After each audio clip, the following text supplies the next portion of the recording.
Ted Cruz is going to answer a question about the military, and he's going to pretend, like all the other Republicans do as well, that Obama made us weak.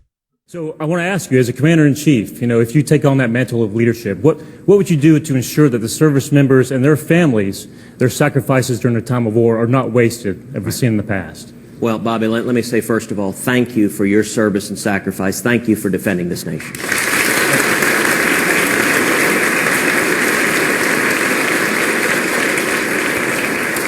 And your question is incredibly important. As I travel South Carolina, I meet every day active duty military. I meet every day veterans who are so unhappy with the direction we're going right now. For 7 years, we've had a commander-in-chief who doesn't believe in the mission of the military, who doesn't stand by them, who has weakened and degraded the military in a way that it's undermined readiness and made us far less able to defend ourselves. Yesterday, here in South Carolina, I rolled out a comprehensive plan to rebuild the military. Rebuild the military, rebuild the military, rebuild the military. This is something I've heard from almost every Republican candidate in every debate or town hall that we've had. Rebuild it, rebuild it, rebuild it. You're not rebuilding it when it looks like this. Okay, for everybody listening on the live show, and you can't see this, this is the discretionary spending in 2015. And it shows you what percentage of that is military spending. 54%. 54% of discretionary spending is military spending. Everything else is a tiny amount. So to be fair to Ted Cruz, though, he says, Obama has weakened our military. Well, years ago, it is true that it was 56% of discretionary spending. Now it's 54%. Oh my God, we're so weak. Are the Vietnamese going to invade Nebraska? We need to beef up the military even more. No, we have a comical system today, guys, where in every debate, when a guy like Bernie Sanders says, let's do free college, let's do free healthcare, like many other modern nations, they go, how do you pay for it? How are you going to pay for it? How are you going to pay for it? You can't pay for that. We can't afford that. Has there ever been any question from the moderators when these jackasses all say, rebuild the military? Have any of them ever thrown up this chart and said, oh, really? You want to rebuild it from that? No, they don't do that. And people still question whether or not the military-industrial complex is real. Guys, it's not a conspiracy when like interests converge. You don't need a formal conspiracy. You don't need a smoke-filled back room. You don't need somebody twisting their evil mustache going, mwahahaha. We have a system where bribery is legal in America. This is what campaign contributions are.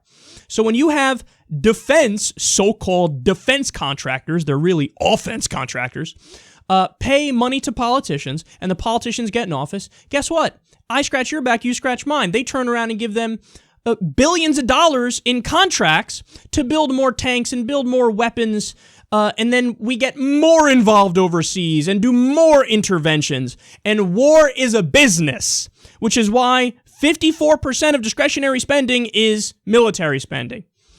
Now, you might respond with, well, Kyle, I mean, that's probably not much different from other nations, so maybe this isn't as big a fact as it looks. Well, let's take a look. Whoops. So again, for everybody listening and they can't see this, this is the United States spending more than the next 9 biggest militaries combined, and most of them are our allies. And actually, it depends which chart you look at. I think when you go a few years back, we're bigger than the next 14 biggest nations combined. It might still be the biggest 14 nations combined. You think we're spending enough on the military? But to these guys, we're not spending enough on the military. Guys, facts and context. These things are so incredibly important because, honestly, many Republican voters are just voting to screw themselves over. Like, they think it's outrageous that anybody would propose universal college, universal health care, that they would propose anti-poverty programs that we know work. They think like, oh my goodness, big government, this is the problem. No, the real big government that's a problem is military spending, is pork barrel spending, and is corporate welfare. The big banks get $80 billion a year for nothing. Just a giant corporate welfare check. ExxonMobil gets billions of dollars a year for nothing. For research and development when they're already one of the most profitable corporations on the planet. Why not take all this money and redirect it, reallocate it to shit that matters? Guys, when I pay taxes to the government, I want it to actually go towards shit I like. I don't want to pay money and then have them go overseas and bomb brown people that never did anything to me.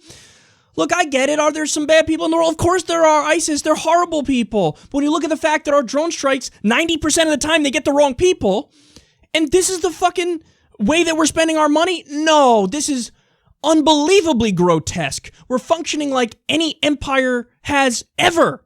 And this is at a time when we have water that's not even clean in Flint.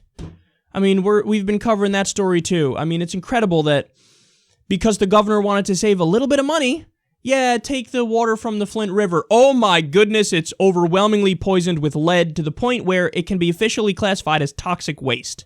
The stuff coming through the faucets in Flint right now can be classified as toxic waste. Coming out of the shower heads, it can be classified as toxic fucking waste. And what do they say? Well, what are we going to do, man? We can't. Can we afford to fix it? I don't know. It's hard, but can't afford to fix that. But, all day long, we can afford to spend 54% of our discretionary spending on the military. Spend more than the next 9, at least, militaries combined. Our priorities are beyond fucked up. We need to take our government back in the sense that the people actually can determine what direction the policy goes. Right now, it's nothing but the corporations and the special interests and the military-industrial complex. That's got to end. We have to get the money out of the political system, and we need to have the people decide, because we will unquestionably be more rational than what we have right now.